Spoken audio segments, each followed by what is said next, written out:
Before considering doing a repair on the rear suspension on the FJ Cruiser that has high ground clearance, you're better off using a 6-ton jack stand because it goes up higher, you got a better base, and you'll just feel more comfortable working under the car when the wheels are off.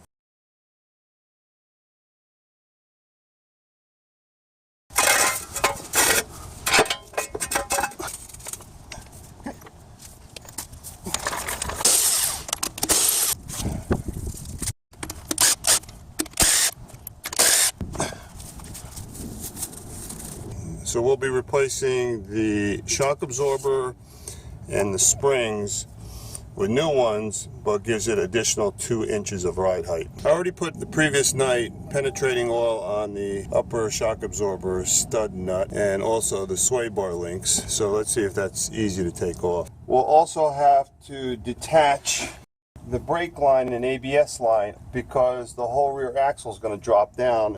And also there is a parking brake cable that'll have to be detached.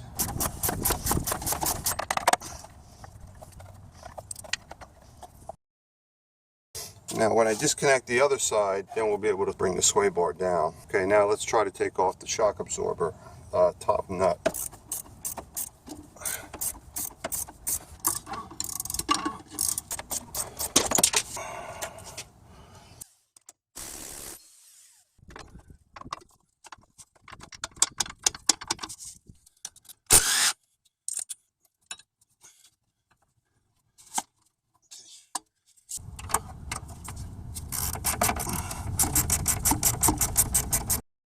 Now, could you imagine what it would be like if this thing wasn't ratcheted and I didn't have a long handle to break the tension?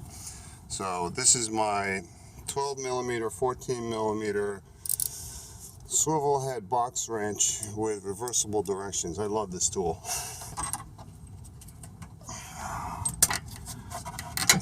Alright. Now I'm using a 17mm swivel head box wrench. The problem with this one is I can't get it in here, so I have to use a lower profile. So get this in here, and then I hold the bottom shock absorber with the 19mm open end.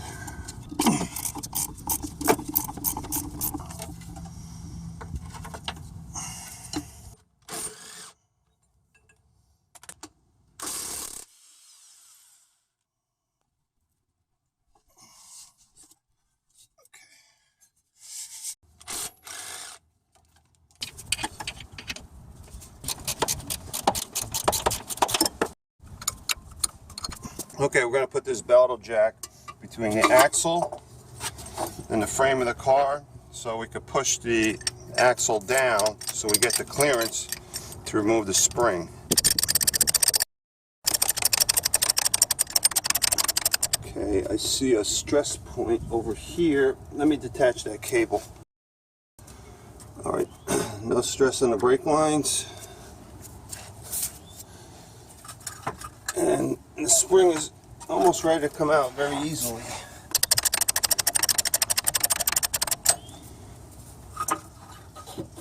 There we go.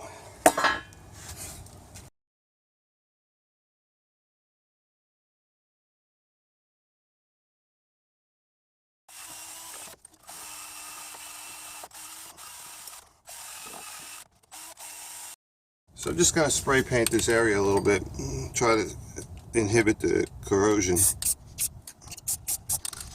Okay. We're going to remove the spring from the other side while this is drying.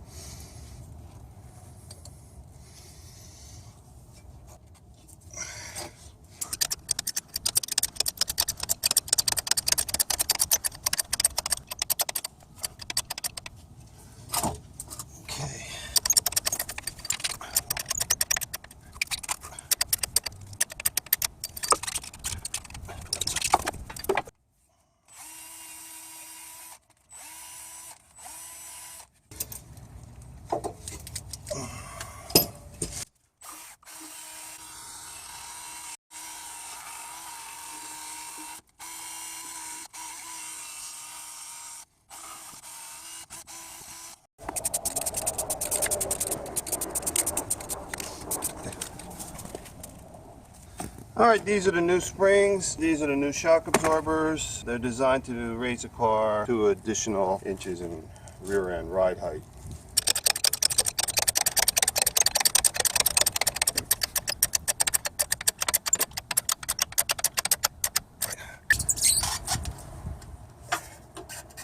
Just a little bit more.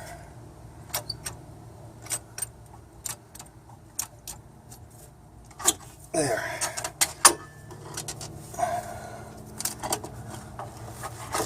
There. Okay. Okay, the spring's seated.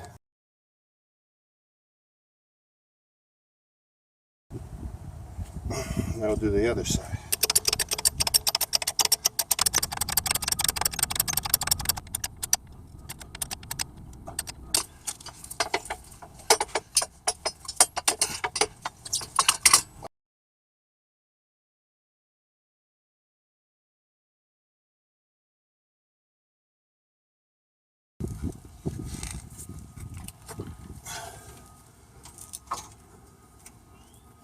Okay.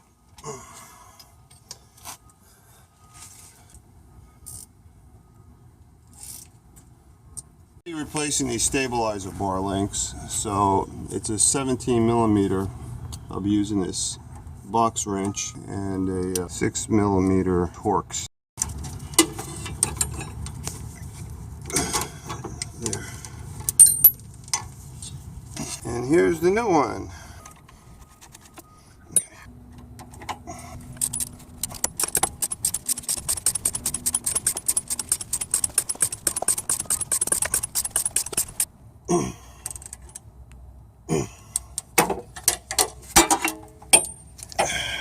Okay.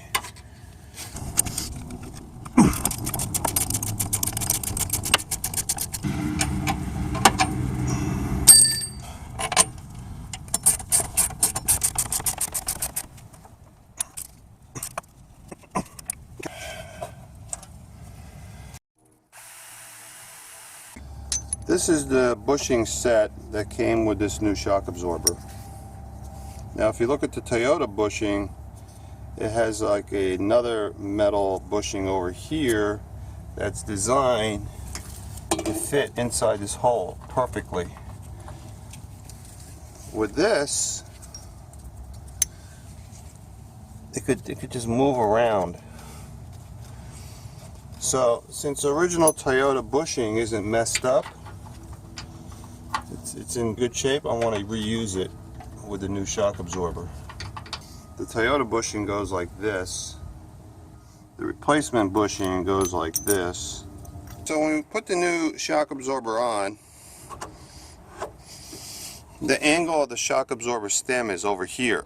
So when we lift the rear axle up with a hydraulic jack, that should start swinging the angle up towards the alignment holes over here. When we get the stem aligned with the hole, then we'll mount the bushing and cut the strap. Alright, we'll put some silicone grease up here, some silicone grease down here. Alright, so we get the shock absorber on. We'll just hand tighten this bottom mounting bolt. Now we'll lift up the right side axle. See, the angle of the strut stem is changing.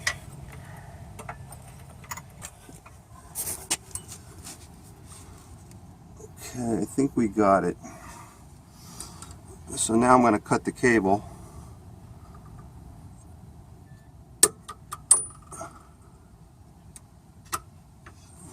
And it's in.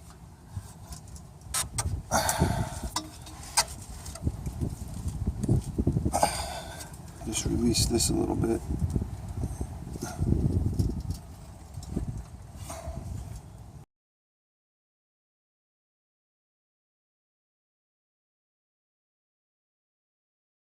This bushing is inside the mounting hole, so we're good here.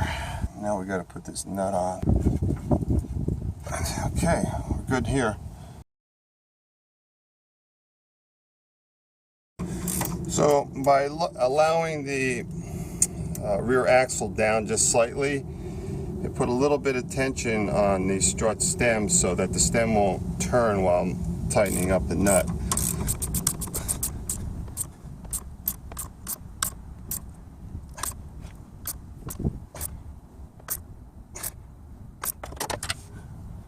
Okay.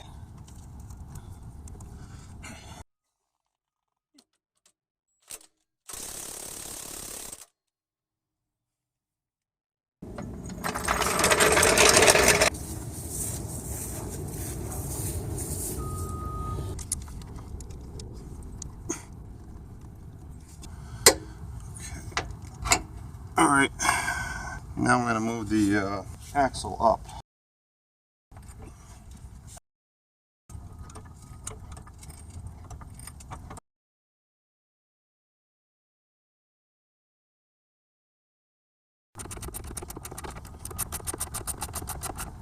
I got to move this counterclockwise.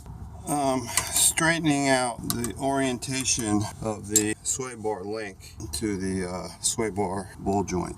It was slightly cockeyed inboard this way, so I just turned it that way. So now we're good.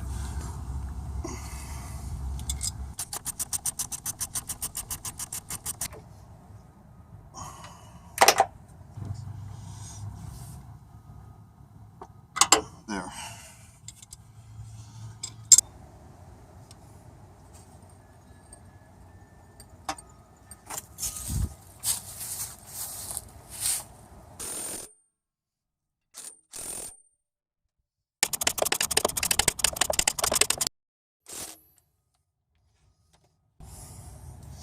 And there's a clip over here. When those jack stands get loose, that's the normal tension that should be on the car. We centered the hydraulic jack on the center of the rear axle, and we kept lifting up the rear end until there was no more tension on the two jack stands, which means that's a normal amount of rear end pressure on the suspension. If you notice, by putting the tension on the rear axle this straightened out the sway bar link, which was on an angle like that. So the compression of the suspension made the sway bar link more vertical.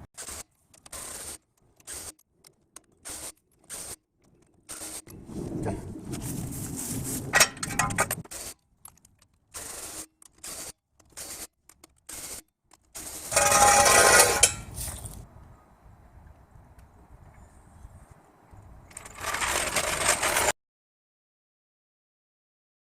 And we're done.